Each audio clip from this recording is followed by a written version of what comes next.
It's gonna be a short video too. Let's hurry up. What is up, guys? It's your boy Moo. Now, I know I keep changing the intros around, you know what I'm saying? I keep having to do that because I'm not comfortable with whatever the intro is first. I feel like this is normal, more natural, you know what I'm saying? It really just fits me. But today we react to a different video, and I don't ever think we ever reacted to nothing like this before. This is a video by Mr. Death called What Getting in the Head Feels Like. Now,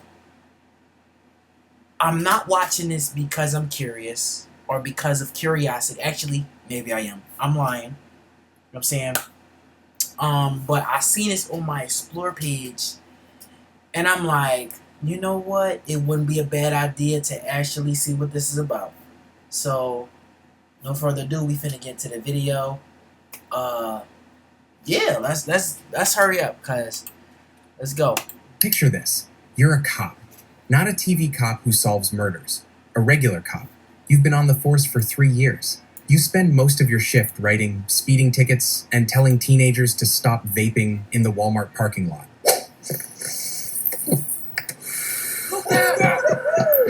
It's 2 a.m. routine traffic stop. Guy was doing 20 over. You've done this maybe 500 times. You're bored. You're thinking about what you're going to eat when your shift ends in 4 hours. You tap on the window. Guy opens it. Mid-30s. Sweating. Hands shaking on the wheel. You ask for his license. He's fumbling in the glove box. Won't look at you. Keeps glancing at the passenger seat. There's a bag there. Unzipped. Something feels off. You're not panicking. Just being cautious. Hand near your holster. Then his hand moves toward his waistband. You react, but he's faster. Oh, hey there. Before we talk about what just happened to your frontal lobe, let's play a game. I'm gonna say something First about of all, headshots. I really just want to say this right. I remember watching this part of I don't know. Is it possible to still spoil The Conjuring, the new movie that came out like some months ago?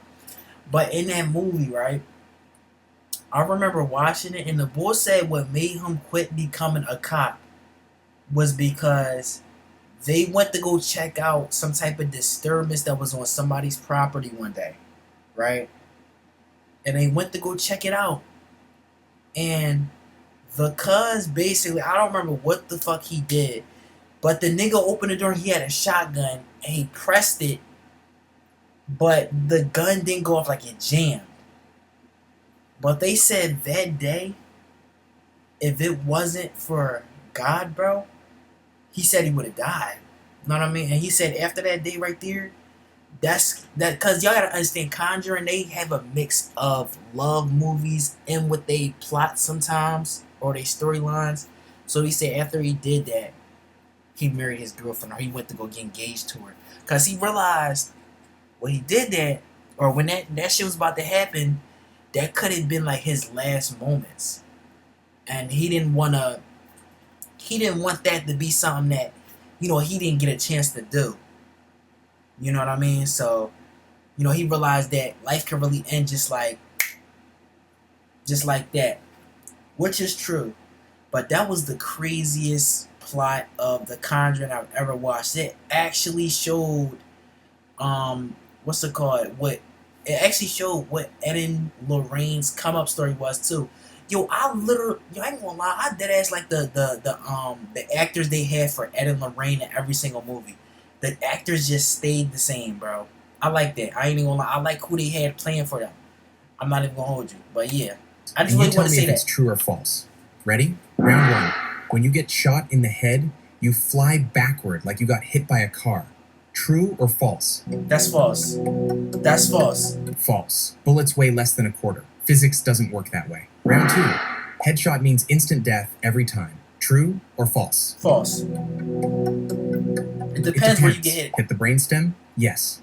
Hit literally anywhere else? You might stay conscious for a few seconds. Just say false. They said every single time. It depends where you get hit at. Like a broken fire hydrant.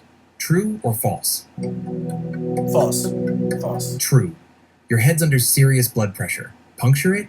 Yeah, it sprays. Alright.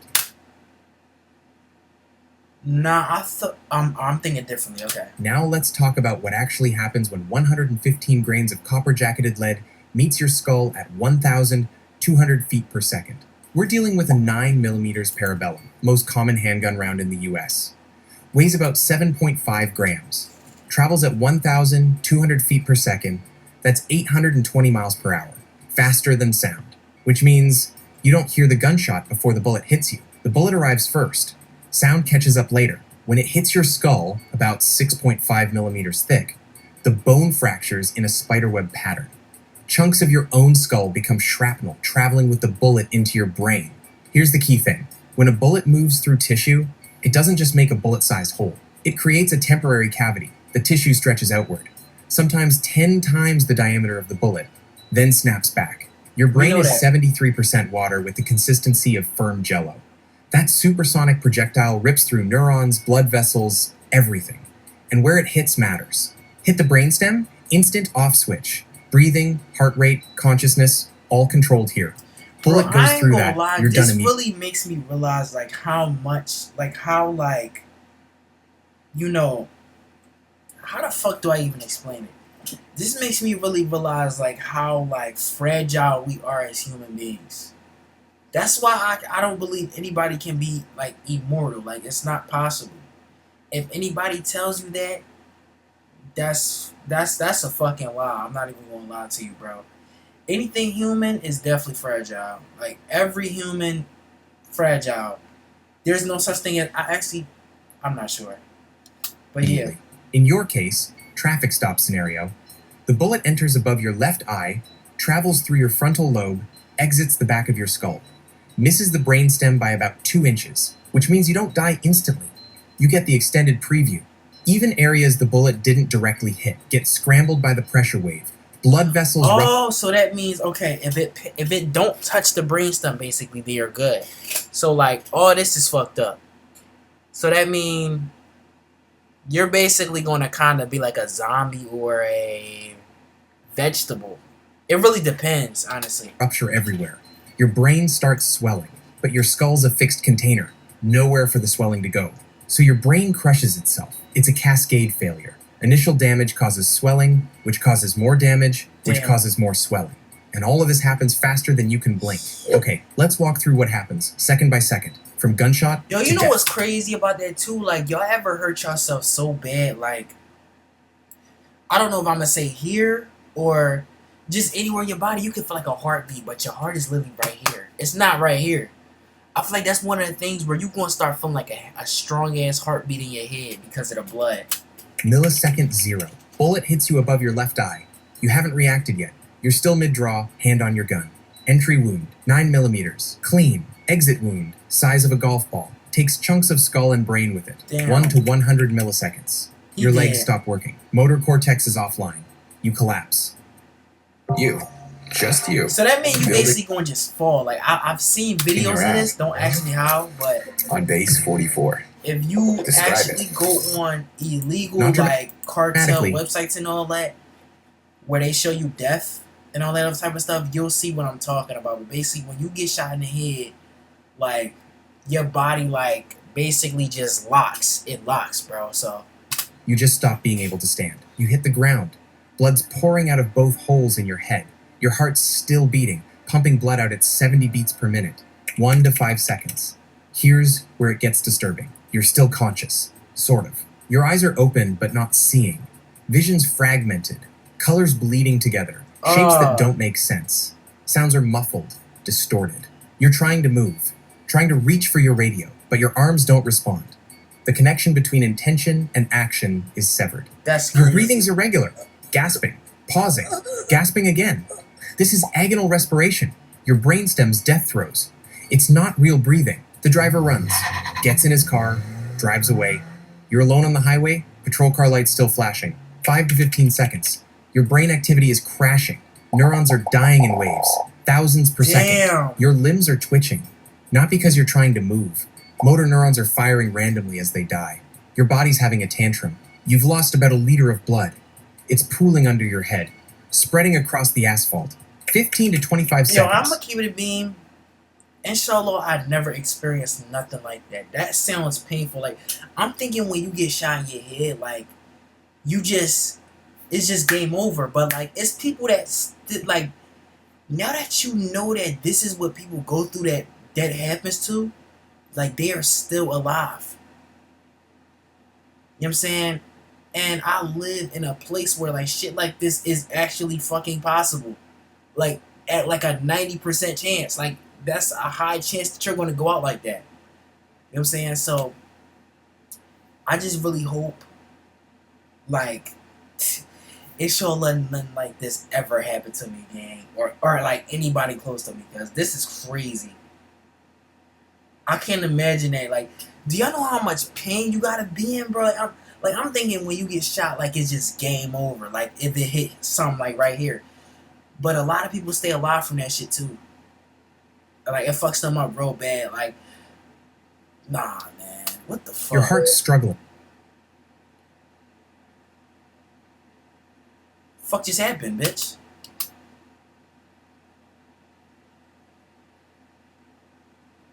Yo, bro. What the fuck happened to the video? Yo, gang. Fault. 15 to 25 seconds. Your heart's struggling. Dog. Am I tripping or did it not just freeze?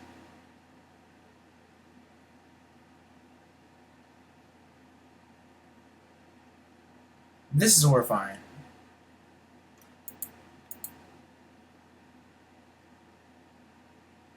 So what does this actually feel like from your perspective? You're asking routine questions. Then you see his hand move. Adrenaline spikes, that oh shit moment. Then there's a flash, just light. And then everything goes wrong. Vision fragments. Sounds become muffled, distorted. You try to move, but your body doesn't respond. It's not do you paralysis. think that's what death actually looks like, though? Because just imagine you dying and then that's all you seeing, and that kind of, to me, like what they just showed us, this looks like when you was a kid and you just looked up at the universe. You just looked up, not even at the universe, but you just look up at the sky at night. That's what this reminds me of. It's not paralysis. The connection is just gone. You're falling. You hit the ground. You're staring up at the sky, but you're not really seeing. You try to understand what happened, but thoughts won't form. It's like trying to remember a dream while waking up. You know something was there, but you can't grasp it. People who survive headshots describe this part as overwhelming confusion. Not pain, not fear, just confusion. And then you fade. Not like falling asleep. You just stop experiencing. No transition, no moment where you think, this is it. You're there, then you're not. Most deaths have a quality. Drowning feels like drowning. Heart attack feels like chest pain. A headshot feels like confusion, like a computer error. No poetry, no profound thoughts, no life flashing before your eyes, just malfunction, then nothing. Quick comparison, because not all headshots are equal. 9mm handgun, what we've been discussing. Survival rate, if it misses the brainstem and you get immediate medical care, about 15 to 20%. Not great, but not zero. 45 ACP. Slower, but heavier. Creates bigger wound cavity. Survival rate, about 10%. 5.56 rifle round. AR-15. Oh, that's over. 3 times That's faster than That's 9mm. High-velocity rounds don't just make cavities, they liquefy tissue. Survival rate, under 2%. And those 2% aren't walking and talking. Shotgun at close range, 9 bullets hitting you simultaneously. Game over. Survival rate, 0. So if you're asking which caliber headshot you'd probably survive, if you have a Guardian Angel on your side, I would go with the smallest, slowest one. Your odds go from definitely dead to probably dead. Reality check. About 50 to 60 police officers are shot and killed each year in the US. Most I'm never becoming law enforcement. Traffic stops or domestic calls. Police conduct 50,000 traffic stops per day. That's 18 million per year. About 30 to 40%. Listen, I don't want to be a part of law enforcement, security guard, none of that shit. If it's at any point where I gotta have authority over somebody, because 9 times out of 10, it's going to be some type of asshole that thinks that, okay, this is okay to do. Like, I'm about to, this nigga think he about to pull me over, or he about to stop me from doing this. I'm about to do something to him. Like, people really are like that, y'all. Like, they really don't like people having authority over them for the right reasons. In an officer being shot. They don't shot. Fuck with that Your shit. odds of getting shot during any individual stop? 1 in 450,000. Sounds safe. Until you remember career cops do thousands of stops. The odds compound. And there's no way to tell which stop is deadly. The guy who shoots you looks exactly like the 50 people you pulled over earlier that week. Nervous? Everyone's nervous. Fidgeting? Everyone fidgets. You're trying to make split-second threat assessments based on incomplete information. And sometimes you guess wrong. You went to work, followed protocol, did everything right. And you still died because someone made a bad decision in half a second. There's no lesson. Yo, I'm gonna really say this, bro. I really hope that the salary for being an officer is actually worth it. Because these motherfuckers really putting their lives at risk. They have to check out disturbances. Like, you never know what anybody's going to do. Like, people are really unpredictable. You going into the situation and you don't know these people. You don't know what they could do to you. You don't know nothing. Like, literally anything, bro. You just done X differently. You were cautious. You kept your distance. Like, this video really made me realize that maybe cops are not actually wrong for the way they treat people. Or, listen, I'm not about to justify them pulling over black niggas and not black niggas. I'm not justifying them pulling over black people and trying to beat on them and all that, right? But just imagine like this, right? Imagine you a police officer, and you've literally, all the people that you've like literally had to pull over throughout your life, right? They literally were white, and then you come across every single black person, and they car just got, you know, the smell of weed coming out of it. Motherfuckers got weapons in here and all that. And then you just thinking, what if this finna be my last moment? So I really don't blame them for every time they pull over a black nigga that looks like me, with dreads, anything like that, and then they just start beating on them. I kind of don't blame them for that, because it's kind of like not saying they right for it, but it's like, it's basically a life or death situation. You don't know what they could do. Would you rather beat on somebody and, you know, them potentially be a person that could have took your life, right? And you catch a charge for it? Or would you rather keep doing this job normally, being nice to people, and then one day it's just like these? I'm just really thinking about it. Like, I'm really like thinking about that, bro. Great. And that's really what they go through. You still got shot over a traffic stop. So there you have it. Getting killed by a headshot. But white niggas can do that shit too, so they should be doing that to everybody. Cause it's a lot of harmful white niggas out there. Fast, confusing, and more common than you'd think. Good news, you don't suffer. Bad news, no goodbye. No last words. No closure. Just confusion. Then nothing. So appreciate the boring shifts. The routine stops where nothing happens. The nights you clock out and go home and fall asleep on the couch, because the alternative is becoming a case number over a speeding ticket. Like and subscribe if you like this video. I would never be a fucking cop, bro. Like, yo, that really just woke me up to why. That really just really made me understand why when they pull people over, they beat on them. You know what I'm saying? Like, would you rather them beat on them, or would you rather them, like, shoot people? Because they've done that. But it's like, imagine you pull over a car. Like, even me, I'm not even gonna lie. I'm dead ass a little scared of my own people. Like, no bullshit. And the reason I say that is because, like, listen, I don't know if I'm wrong for admitting this, right? But I've been around a lot of black people before, and I've been around a lot of white people. Some white people make me feel uncomfortable. Like I don't belong there. But they just make you feel like you don't belong there. But when you want a bunch of black people, they make you feel like you belong, but it also feels kind of unsafe depending on what they're doing. And they all do the same exact shit.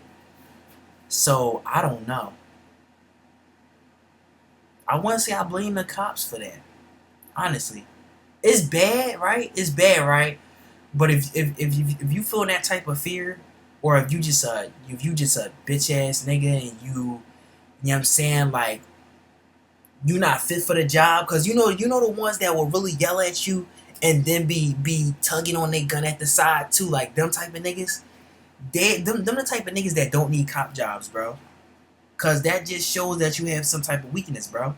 And you never know what you could do. You could literally, them type of niggas can shoot people before they actually do their job, cause they so fucking scared. That's like stuttering when you gotta speak to people. You know what I'm saying?